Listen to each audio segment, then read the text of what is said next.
Hello students, welcome back to accountancy classes. I am Rashid Ali from Commerce Department and I hope you are very well. Today we start financial statement of company.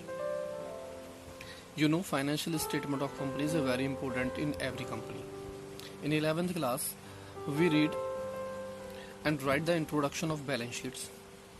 But the company balance sheet is different. It is had two parts. Second part in company balance sheet and first part is statement of profit or loss. The first part of schedule third present prepare statement of profit or loss, and the second part schedule third the balance sheet of a financial statement. Financial statement are the end product of the accounting process. आप जानती हैं. अब देखते हैं accounting process में 11th और 12th में दोनों में डिफरेंस क्या थे. Format of a contract, company balance sheet and firm balance sheet या इंडिविजुअल बैलेंस शीट. फॉर्मेट जो कंपनी बैलेंस शीट के होते हैं वो होते हैं schedule second part first company act 2013 के हिसाब से, यानी अकॉर्डिंग टू द एक्ट के हिसाब से हम बैलेंस शीट बनाते हैं. पर फर्म की बैलेंस शीट जो होती है there is no status format. आप इसके अंदर कोई फॉर्मेट वगैरह नहीं होता, आप डायरेक्ट बैलेंस शीट बना सकते हैं. Second figures, company balance sheet के अंदर प्रीवियस ईयर की फिगर्स और करंट ईयर की फिगर्स दोनों हम अमाउंटों को शो करते हैं. यानी कि कंपनी की अगर बैलेंस शीट बनाते हैं तो करंट ईयर की बैलेंस शीट में और प्रीवियस ईयर की बैलेंस शीट दोनों अमाउंटों को शो करा जाता है. ठीक है जी.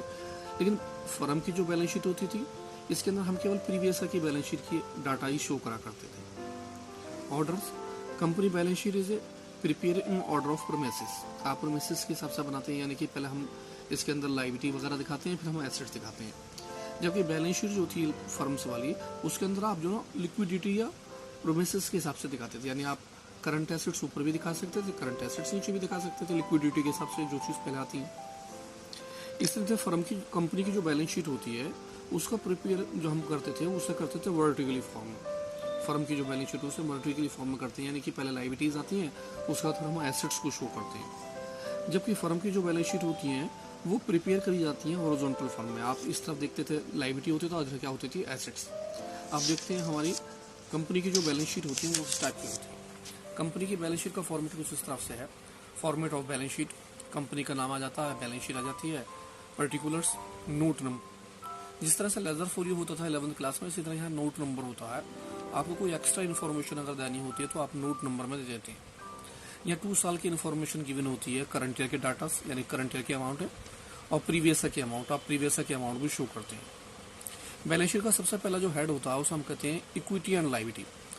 यहाँ पर लायबिलिटी न बोलकर इक्विटी और लायबिलिटी बोला जाता है. जितनी भी लायबिलिटी होती है सभी को जो ना पार्ट्स में डिवाइड करा गया है. पहला पार्ट जो होता है उसे हम कहते हैं सब हेड, जो कहता है शेयर होल्डर फंड.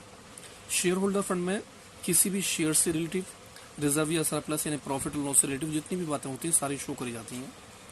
नेक्स्ट उसके बाद होता है शेयर एप्लीकेशन मनी पेंडिंग. अगर कोई एप्लीकेशन मनी पेंडिंग रहती है तो वो इस अमाउंट के अंदर शो करी जाती है. नेक्स्ट आता है non current liability. Non current liability के अंदर ऐसी कोई भी लायबिलिटी जिसकी पेमेंट 1 साल के बाद में देनी हो, जैसे लॉन्ग टर्म बोर हो सकता है, टैक्स वगैरह हो सकते हैं, लॉन्ग टर्म लायबिलिटी हो सकती है, लॉन्ग टर्म प्रोविजन वगैरह हो सकते हैं, हम सारे के सारे इसमें शो करते हैं. नेक्स्ट हमारा होता है current liability.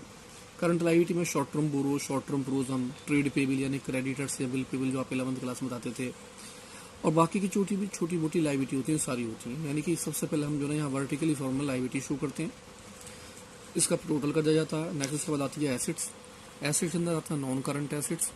Non current assets में जैसे आप 11th क्लास में लिखते थे फिक्स एसेट्स, वो टेंजेबल भी हो सकती है, वो इंटेंजेबल भी हो सकती है. Tangible assets furniture, machine, plant, building. Intangible में जैसे गुडविल, पेटेंट, कॉपीराइट्स वगैरह दिखाते थे.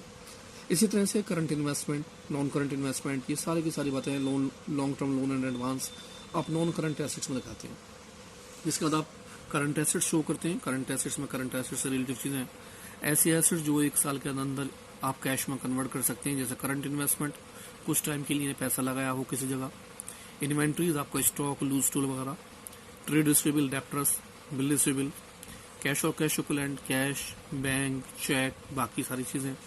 Short term loan and advance आपने दे रखा हो या अदर करंट एसेट्स जैसे प्रीपेड, ये सारी बातें. इस तरह से हम कह सकते हैं कि कंपनी की जो बैलेंस शीट होती है वो वर्टिकली होती है. यानी वर्टिकली फॉर्म से मतलब है कि पहले हम क्या दिखाते हैं, लायबिलिटी के साथ दिखाएं, सभी लाइबिलिटी को शो करने के बाद उनका टोटल करा जाता है। सभी लाइबिलिटी के बाद आप सारी एसेट्स दिखाते हैं और उसके बाद हम टोटल शो करते हैं। तो इन चैप्टर के अंदर हम बैलेंस शीट का फॉर्मेट देखेंगे, बैलेंस शीट किस तरह से बनाई जाती है।